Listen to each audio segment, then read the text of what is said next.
Alô, você que acompanha as redes sociais da Módulo FM. Reportagem da Módulo se encontra hoje aqui no Procon de Patrocínio. Ao meu lado, Eric Fernandes Alves, ele que é superintendente do Procon. Algumas ações, Eric, estão sendo feitas aí pelo Procon, né? Ações essas que são várias, que são da responsabilidade do Procon, mas vamos destacar aqui algumas. Uma delas é a ação entre a Vigilância Sanitária e o Procon na questão da fiscalização. Fala para a gente os detalhes, seja muito bem-vindo, Módulo FM. Muito obrigado, bom dia a todos os ouvintes da Módulo, também todos aqueles que assistem através das redes sociais. Primeiro, agradecer a oportunidade da Módulo estar dando esse espaço para a gente estar sempre falando à comunidade e ressaltando a importância dessa ação em conjunto com a vigilância. A gente deve iniciar essa questão provavelmente na próxima semana. O Paulo, da Vigilância, ele retornou recentemente ao período integral, então a gente vai começar essa ação em conjunto. Então a gente vai fazer uma ação maciça na cidade, devido às grandes demandas e denúncias que a gente está recebendo aqui no Procon e também na Vigilância Sanitária. Então a gente deve começar as ações possivelmente na próxima semana. O Procon já tinha antecipado em alguns locais, mas agora a gente vai estar atuando em conjunto. Bom, recentemente também foi criada uma lei que foi feita, né, já foi encaminhada para a Câmara, em prol de um reforço aqui de fiscais para o Procon, né? Explica para a gente como está o trâmite dessa lei e qual que é a situação do Procon depois, se ela sim for aprovada. Antes, então, isso aí foi uma questão que o prefeito Gustavo Brasileiro ele quer que tudo opere com eficiência, com efetividade. Então, o Procon, para todo mundo que conhece, era um órgão totalmente sem fiscalização, praticamente inoperante. O executivo ele quer que opere de forma diferenciada, então ele quer ampliar isso e quer reestruturar esse Procon, quer dar estrutura para ele. Então, foi criada as leis aí para a criação desses cargos e essa estruturação. Consequentemente, um conselho do consumidor também, que provavelmente deve ser o CONDECON, que deve também fazer parte para o Procon ter eficiência para atuar. Então, vão criar os cargos aí de fiscais para o Procon. Então, em breve, será apresentado para os vereadores aprovarem. Sendo aprovado, a gente terá, então, o Procon atuante e esses cargos criados. Já tem uma previsão, Eric? Aí eu creio que essa lei já está em revisão, foi a conversa que eu tive. Então, eu creio que não deve demorar, e eu acho que tem que ser mais rápido mesmo, porque o consumidor tem que ser defendido. Então, a gente acha que será uma coisa rápida, creio eu que uns 30 dias por aí. Bom, outro problema também que o Procon está aí atento é sobre a questão de filas no banco e as demoras no atendimento. Como o Procon está avaliando, olhando e fiscalizando aí essas ações? Antes, essas questões das filas bancárias, a gente tem a lei municipal, tem a lei estadual e até uma norma federal nessas questões. E tem o Código de Defesa do Consumidor. Então, o prazo máximo é 15 minutos, em tempos de pico, período de pico, são 30 minutos.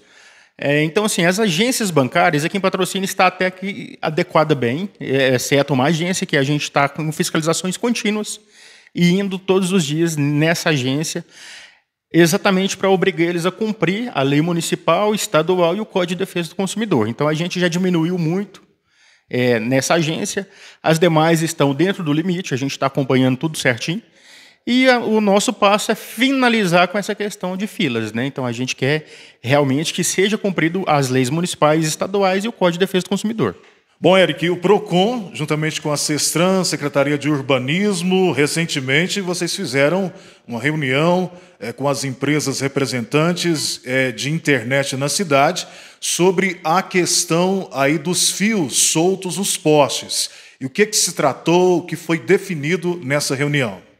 Então, nós fizemos o seguinte, nós convocamos aí Sestran, Secretaria de Urbanismo e o Procon, para fazer essa ação em conjunto e convocamos aí essas empresas de telecomunicações e trouxeram as documentações, trouxeram todas as questões que a gente precisava saber para a gente poder tomar uma ação ou criar um plano de ação. A gente está partindo de um plano piloto para a gente ver se a gente consegue mapear tudo para a gente entrar em execução. Então, o problema foi diagnosticado que o problema não são as que estiveram presentes, mas sim uma antiga operadora da cidade, que hoje está vinculada a uma empresa que chama Vital, a nível nacional, que é detentora dessas fiações aí que não utiliza mais esse tipo de tecnologia. Então, a gente já notificou também essa empresa, a gente está aguardando um retorno, e também a CEMIG para a gente ver como é que vai ser as medidas adotadas para a gente resolver esse problema de fiação solta pela cidade. Você acredita que em breve estará resolvido esse problema desses fios soltos nos postes aqui na cidade? Isso já depende de uma ação em conjunto com a CEMIG. Então, o que a gente quer é que a CEMIG tome parte disso aí, assim como ocorreu em 28 municípios ao longo desse ano agora. A gente quer trazer essa responsabilidade para a CEMIG aqui em Patrocínio e precisa desse apoio deles também para a gente estar conseguindo, então, de fato, resolver esse problema. Então, a gente não tem como mencionar uma data sem ter uma reunião com os representantes da CEMIG e uma tentativa de reunir com essa empresa Vital para ver a situação dessas fiações ociosas. Quais são as reclamações mais procuradas e notificadas aqui no PROCON hoje, Eric?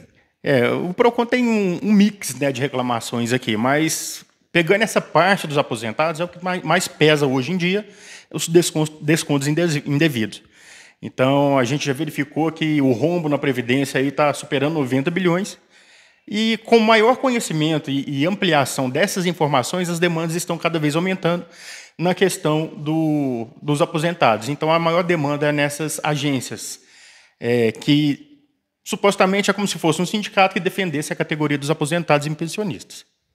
Muito bem, obrigado pela sua participação na Módulo FM, fazendo aí um pequeno balanço, né, de tudo que o PROCON tem feito aí, agora você como superintendente, como tem sido feito essas ações aí para a gente. Antes, a gente iniciou colocando organização no PROCON, uma força-tarefa em conjunto com os servidores aqui do PROCON. Os termos de reclamação, desde 2022, a gente estava trabalhando em cima deles, muitos termos aí sem preencher, tinha uma loucura. Então, a gente está numa força-tarefa ainda, né? A gente está desdobrando o nosso tempo. E a gente, em relação ao ano passado, nós já tivemos o mesmo tanto de atendimento nesses primeiros meses que estivemos todo o período do ano passado na antiga gestão. Então, acho que o PROCON ele aumentou, por quê? Porque ele está estruturando e está trabalhando com seriedade. Então, esse é o caminho que o PROCON está adotando. Então, a expectativa aí de atendimentos, de termos finalizados, né, pelos 12 meses, deve superar 2.000 termos durante o ano. Então, de 700 termos, nós provavelmente chegaremos na faixa dos 2.000 termos, que essa é a projeção que a gente está calculando, mais ou menos. Agora, de atendimentos, a gente tem uma quantidade gigantesca, que é referente a termos anteriores, a busca por atendimentos, resoluções de conflitos que é feito sem abertura desses termos. Então, a gente está tendo uma expectativa aí que nossos atendimentos mensais estão entre na faixa de 500 a 800 pessoas, assim, variando assim, de mês a mês.